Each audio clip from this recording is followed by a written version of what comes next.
Hey, good morning, everybody. Welcome to another wonderful episode of the Blitz Morning Show. My name is Toby Brendel, and I thank you for tuning in. If you are new to the show, we are doing a little bit of changes, so expect it to change from week to week. But first up, if you have any questions or comments, feel free to email me at theblitzmorningshow@gmail.com. Also follow us on Twitter at theblitzmorning. So how are you guys doing? Are you enjoying this nice, beautiful weather? You know, the province that I live in has to be one of the most weirdest provinces ever, especially when it comes to temperature-wise. For example, last week, we, as a province, dipped as low as minus 35 to minus 45 degrees Celsius. Then yesterday, 1 week later, less than a week actually, in some cases, we hit a high of like 5 degrees Celsius, above zero. I don't know what's going on, but all I know is thank God I am not living in Newfoundland on the East Coast. In St. John's, Newfoundland, they had 2.5 feet of snow with 120 kilometer-hour winds. And if you're trying to figure that part out in miles an hour, I can give that to you actually. That is like 75 to 80 miles an hour with snow. That is not a cool recipe when you have that much snow, that much wind. That whole entire area is shoveling out, and it is absolutely scary because the snow in some spots are over 7 to 8 feet high on snowbanks. There's houses literally covered. Vehicles, vans, covered. Then there's like 4 more feet of snow on top of that. People are making trenches in the snow just to get out. But then it kind of clued in for me, if that ever happened here in Saskatchewan, I would be doing a lot of shoveling, because with the newer furnaces, they don't have chimneys going straight up. They actually have chimneys that follow your floorboard and go up the side of your house. So if you take a look at the chimney stacks, aka chimney stacks, they are actually between 3 to 4 feet off the ground. And if you get that much snow, death upon us. I totally agree. All right, anyway, I know this is a little bit of lateness. I tried doing it on Monday, but I just didn't have the flow to it. And plus, I'm doing a project sideshow, which is Coffee Time with the Coffee Man, which I also do. And I want to continue to do that and try doing a little bit of knowledge that I've grabbed from this show, as well as all the experiences that I've experienced, all the tips, tricks, things like that. I want to see if I can do it with that show and possibly grow bigger and better as well. But today, what I want to do is the 5 top favorite TV shows of my choosing. I know there's going to be some of you that are going to love it, are going to hate it, and everything basically in between. So, you know, that's absolutely not an issue. Everybody has an opinion, and I know for a fact not everybody's going to agree with my top 5 list, and possibly hate my honorable mentions. But let's carry on, and let's get going with my top 5 television shows of all times. First up, my number 1. Let me rephrase that. My number 1 pick. I don't really know how to rate these from 1 to 5. I just picked them just cause. But I do have to say it is pretty well in contact with the number 5 to number 1. I'm still trying to figure it out, but let's kind of mosey on. All right, first up, It's the cartoon, which is Canadian, and it's called 16. Basically, the plot of it is a bunch of teenagers at school. Wait, no. A bunch of teenagers who go to a mall every single day after school to basically work, to hang out, just like every other place. And back in the 80s and probably early 90s, a mall is a building where there's a bunch of businesses people go to and actually buy. It's kind of like an Amazon, but not cheap like Amazon, but it's just a bunch of businesses. It could be between 7 to 20 businesses. Once you start getting into bigger malls, there's probably hundreds and hundreds. So they basically just hang out, and every character has a reasoning behind the plot of the story. There's Caitlin. She works at the Lemon, which is kind of like a lemonade stand. Jen, she's a sports jock girl who works at a sports shop. Jonesy, he thinks he's a ladies' man. He gets fired every single episode, has a new job every single week.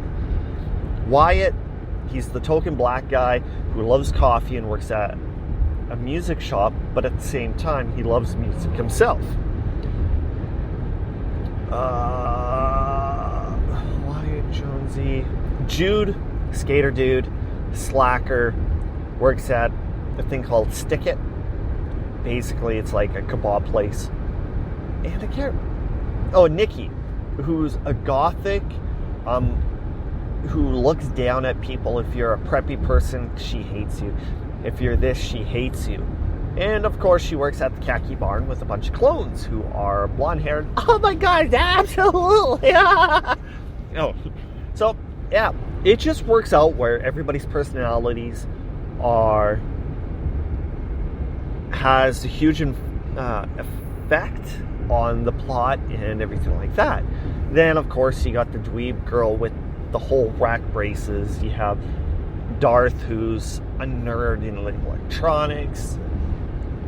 It goes from there. But one of the reasons why I like this show is not only is it a very well thought of, well planned TV show, but I can actually relate my friends to some of these characters.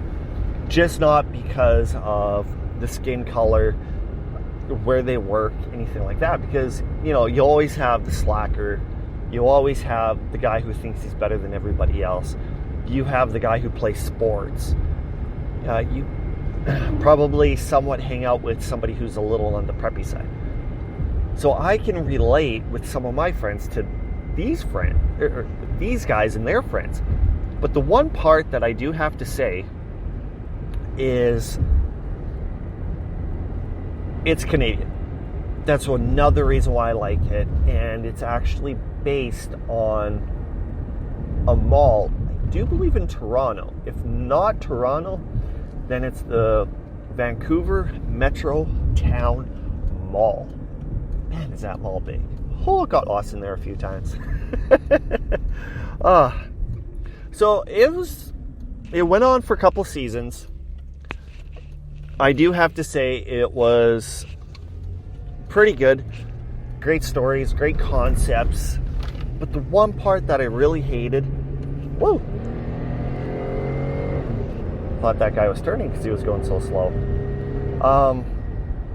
The one part that I hate is it never went on. It actually stopped.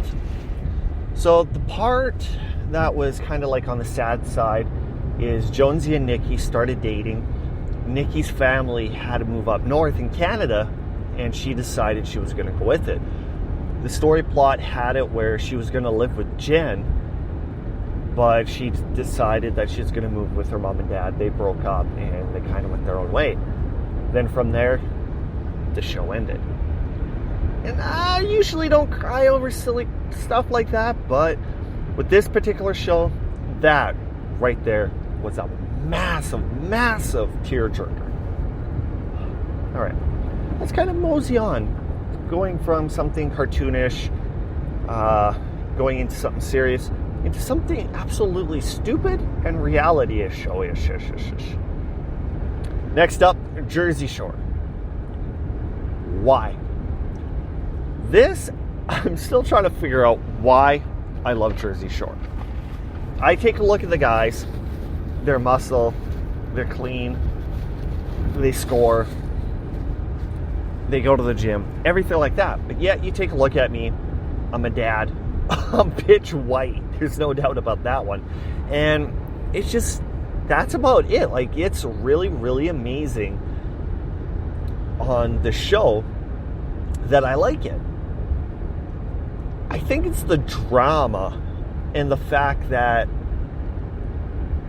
it follows around a group of guys and girls that you see them in the bar and you want to be like, what are they like at home? Are they actually cool to hang out with? Are they douchebags? And this is almost like the answer to what you ask. It's interesting, and the part that I really enjoy is the actual, when they go out and go clubbing, it does get real, and it even does get physical. Because when Snooki got punched in the face, everything hit the ceiling. Like, it was just beyond, like, unbelievable. And also, with all the seasons that they have, you actually got to see them grow up, develop, bring somebody else in. And it was kind of cool. But now, seeing what happened with them as their career kind of plummeted, you're just shaking your head going, okay, did not see that one. Like on Snapchat, I think it was either MTV, TMZ, or Daily Mail. Ronnie actually had to put a restraining order on his girlfriend because she freaked on him and hurt him. But yet there's times in the past where Ronnie has been arrested because of massive violence towards people, towards his girlfriend. So his career has gone down, but not so much. Mike's situation, Mike, M-I-K-E, the situation, actually gone to jail for tax evasion, I do believe it is. But I do know he did go to jail. I think he is out, but it's kind of sad. And Pauly D and Vinny did have a TV show trying to hook up with girls. I don't even think that lasts long. Pauly D, he was doing absolutely wonderful in the DJ side of it. JWoww and Snooki, they did have a TV show. Didn't go too well, and I think Snooki got pregnant. Now Snooki's still working for MTV with a little bit on How Far Is Too Far, like a tattoo show. Jen, I don't know what she's doing. Wait, that's Jen, that's JWoww. And the other two, who cares? So it's just kind of interesting to see how everybody is and how everybody went. All right. I know Jersey, but seriously, you guys already know what Jersey Shore is. And at the same time, you know everything, even though you've never watched it. It was kind of one of my guilty pleasures. All right. Honorable mentions. Number 1 on my list. The Oblongs. It's a cartoon. It was on late night. And it's just one of those TV shows that it was more background noise, like the plots and things like that, the storyline to it. I guess that's what the plot and storyline. Anyway, I guess it's different. I don't know. It wasn't really interesting, but yet it kind of was because of the actual storyline and the paths that it took. Real quick, the Oblongs were in a city where you had the high privilege, which was on top of a hill. Then you had the poor, deformed that lived in the valley. So, of course, the high looked down on the valley. Well, it basically follows a family. You have the dad, mom, 3 sons, and a daughter. And the catch is, the dad is basically a torso with a head. The mom used to be in the rich part, fell in love with the dad, moved down to the valley. Now she is, what should you call it? She lost all of her hair and she drinks a lot. You have Siamese twins joined at the waist who share 3 legs. You have a son who's considered to be a psycho, as well as a little girl who looks normal but has a growth coming out of her head that looks like a penis. I'm going to have a bunch of information in the show notes on probably a website that I'm trying to get going with the show. So if you have any questions or comments, you can actually go there and check it out. Or you can go to the Wikipedia, type it in, and keep going. All right. So we got through 16 and Jersey Shore. Next up is one. I think this has got to be one of the most number one favorite television show of all time for me. It's the Joe Schmo Show. The reasoning why this show is number one on my books is because it's one of the most unique and original shows out there. Because, you know, you have all of these reality shows like Big Brother, Kim Kardashians. You had the Osbournes back in the day, Jersey Shore. I think I said that. Kardashians. You know, just things like that. The real world. Where, okay, you're watching it, but as you got older, you're looking at them going, how much of this is actually scripted? Well, with the Joe Schmo Show, it is 100% scripted. And that was the interesting part. And you're thinking to yourself, a reality show that's 100% script, that doesn't make sense. Why would it be a reality show when everything's already planned? Here is the reasoning why it was so interesting. There is one person in season 1 and season 3, or 2 people in season 2, that they think it's an actual real TV show and doesn't realize that it's not scripted. So everything that is done is well calculated and planned out to be like a normal TV show. So everybody always says, okay, if he does this, this has to happen. If this happens, then this has to happen. It is one of the most thought out plan. And even like with, for example, on the very first season, they were expecting and rigging everything.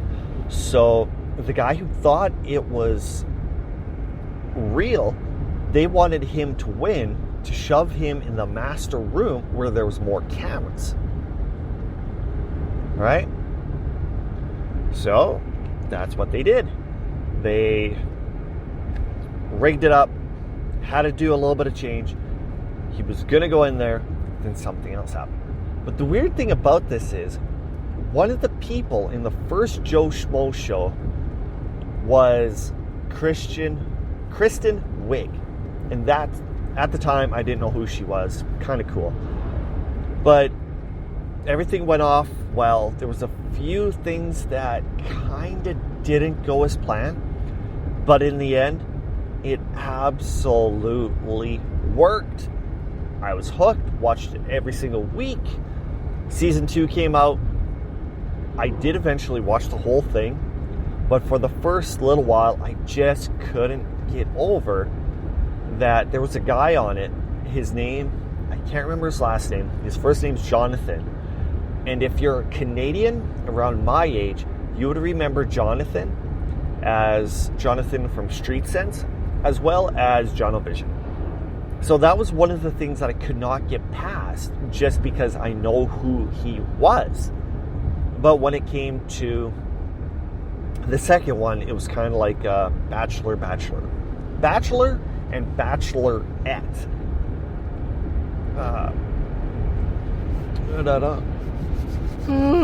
What do you call that? Storyline. So you had a guy trying to win the love of the girl. The second girl was trying to win the love of the guy. One of the things that they did not plan was that the girl figured out that it was a setup. They eventually did have to take her off and put somebody else in return. The third one, it pissed me off to a certain extent because I could not watch the final episode of this one because there was Braxton Hicks involved with the girlfriend and the baby that was in her belly. So I didn't get to watch that one on TV when it was played, but I eventually did find it, did watch it, did finish it. The third one was years later, and it was more thought out, more interesting because of the plot that they took. Like the first one was the actual kind of like Big Brothers. The second one was a romance. The third one was a bounty hunter theme. So of course they had everything planned out with the bounty hunter going in, arresting people. Then there was a famous guy from the 80s, Lamos Larionov? I don't know. He was from Pelican Crest. He was on it. By the end of the TV show, he won. The other guy who thought it was real was disappointed, but later found out it wasn't real and he got the money. The one part about this third season, there was a lot more screw-ups, but at the same time, it was more interesting because I interviewed John H. Moore he's an executive producer. A bunch of questions been asked about that. And I listened to John when he was on another podcast, and I learned even more about the show.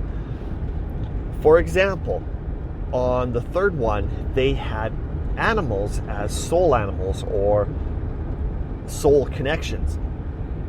The guy who thought it was real was a llama, and basically they're saying that llama is the most dedicated animal in the kingdom world and most trustworthy. There was a girl who's portrayed as a deaf girl, and she had a bumblebee where the bumblebee cannot hear, and everybody had an animal that represented their character, which I thought was kind of cool. And I give John and the other producers credit because that was freaking brilliant. All right, so 16, Jersey Shore, Joe Schmo Show.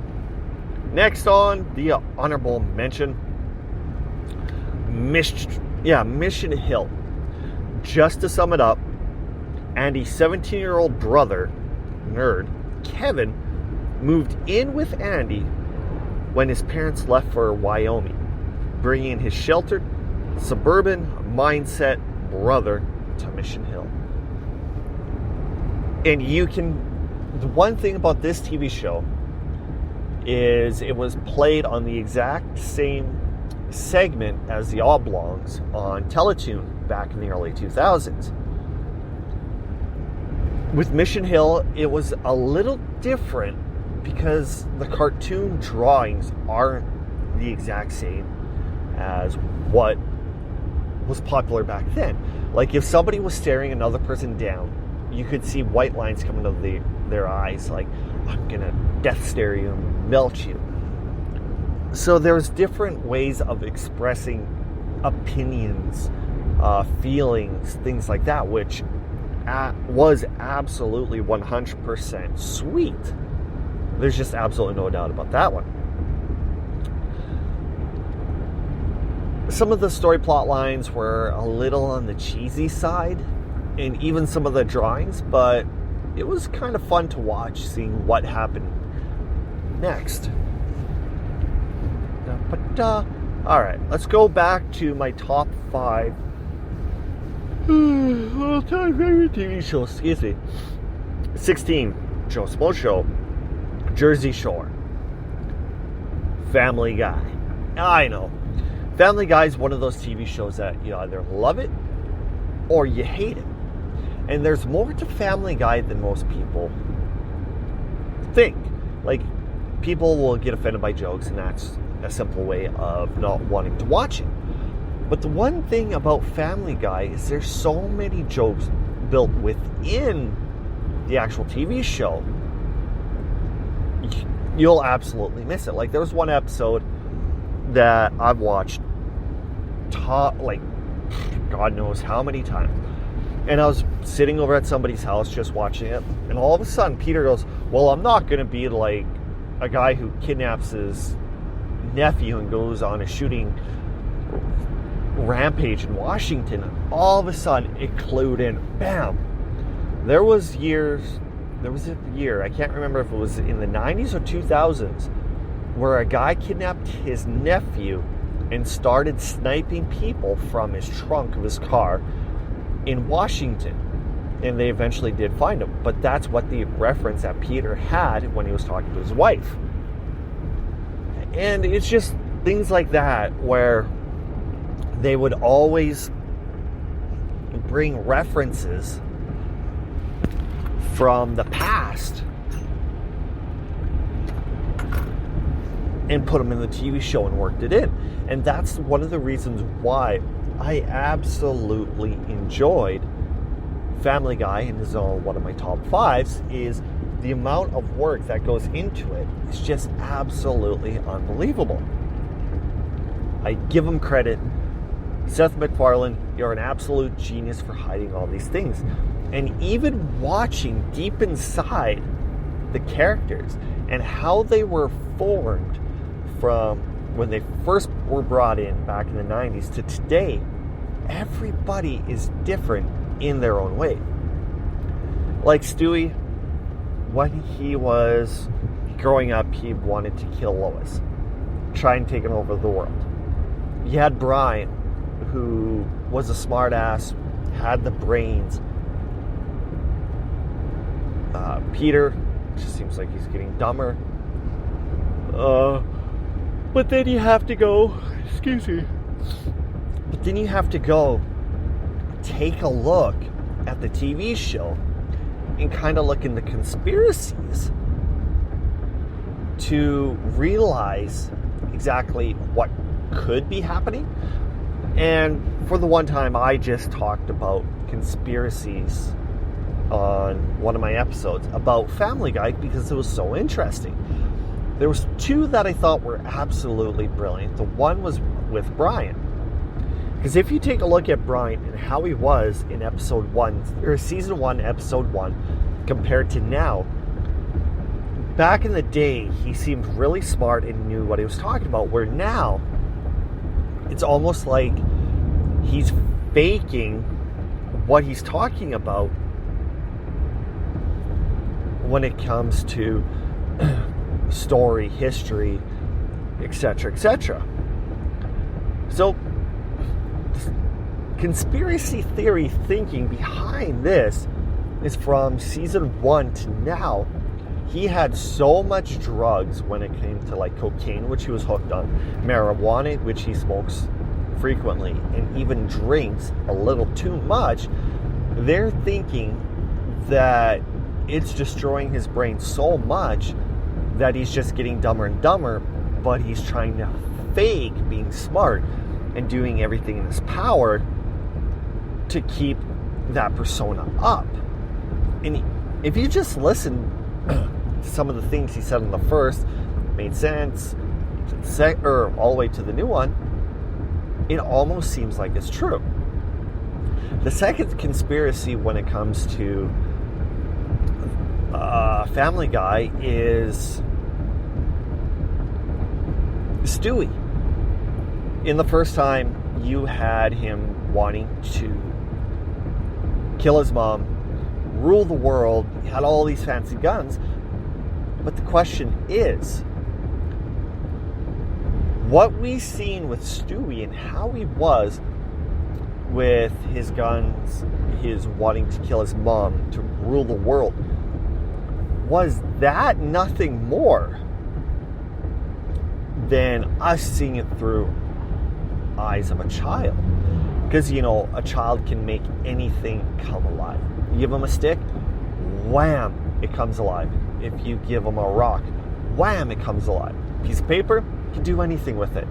So people are saying what we seen with Stewie and his lasers, phasers, things like that was nothing more than our view through his eyes as a child.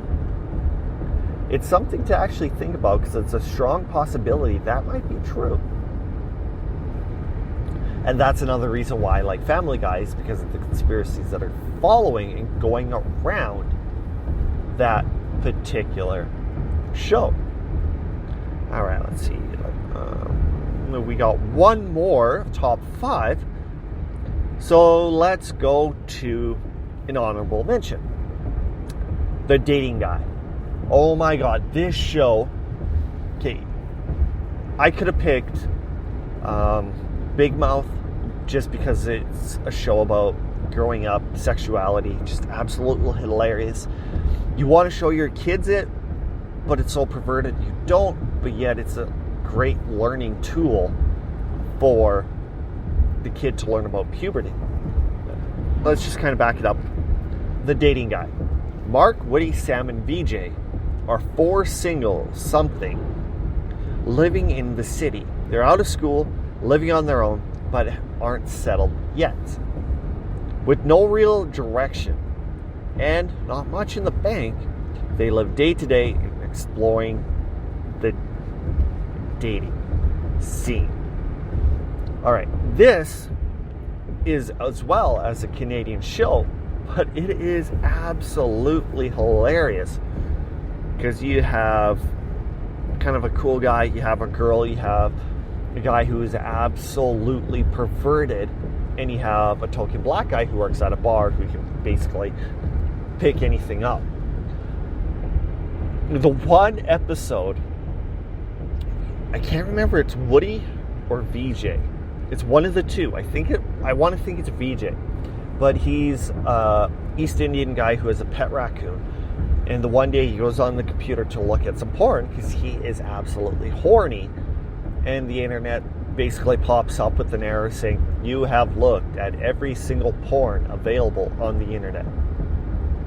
Just, when I seen that, I started laughing, and I'm thinking, there's no freaking way he could have.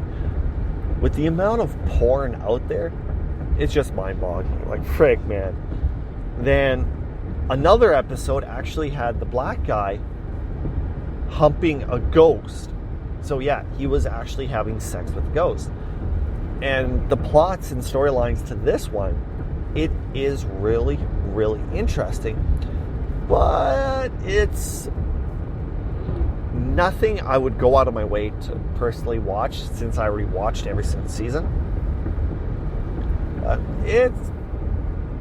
It's there might be a good background noise TV show, just because of some of the hilarious parts. Finally, the last show for my top 5 is Undergrads. So it was Undergrads, All Belongs, and Mission Hill, one other TV show. They were all around the exact same time being played on TV, as well as the segment of the show. So you had 1, 2, 3. I know there's a 4th one, but I could not remember what it was. So,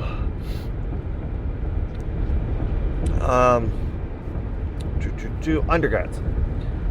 So it was 4 guys. They graduated from high school.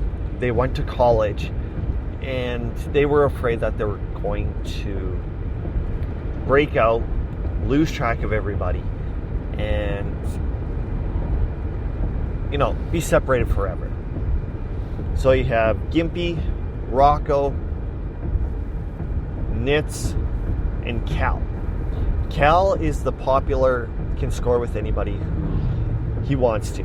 Nitz is kind of like an average guy. Gimpy's the nerd with a big eye, and Rocco's the jock. And right there, I can tell you four people out of my group that suited all those personalities. But it's kind of weird when it comes to the actual history of the undergrads. The season 1 basically was the first year of college. So they show up, they go through their thing, at the end they leave because year 1's over. It was a hit, but not what Teletoon and other companies were thinking.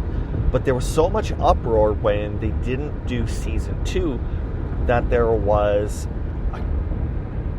a Facebook page that later came in effect saying, we want season 2 for the undergrads. There was talk, there was push, there was likes, everything like that, saying we need undergrads too, we need undergrads too. The producers and things said that they're going to, then fell. But 2 years ago, they started a Kickstarter fund to get season 2 going, and apparently they did reach their goal. And currently, right now, it is in production, but I need to do a little bit more research into it to see how it's going and things like that. So I'm probably going to give you guys an update in a later episode and go from there. Finally, what I'm going to do is I'm just going to give you the fifth. One, two, three. Okay, I'm just going to give you a fourth honorable mention because this one has to be mentioned just because of the cultural impact it has had in general. The Simpsons. Homer, Marge, Bart, Lisa, Maggie, Carl, Lenny, Moe, Apu, Mr. Burns, Smithers, Nelson, Ralph,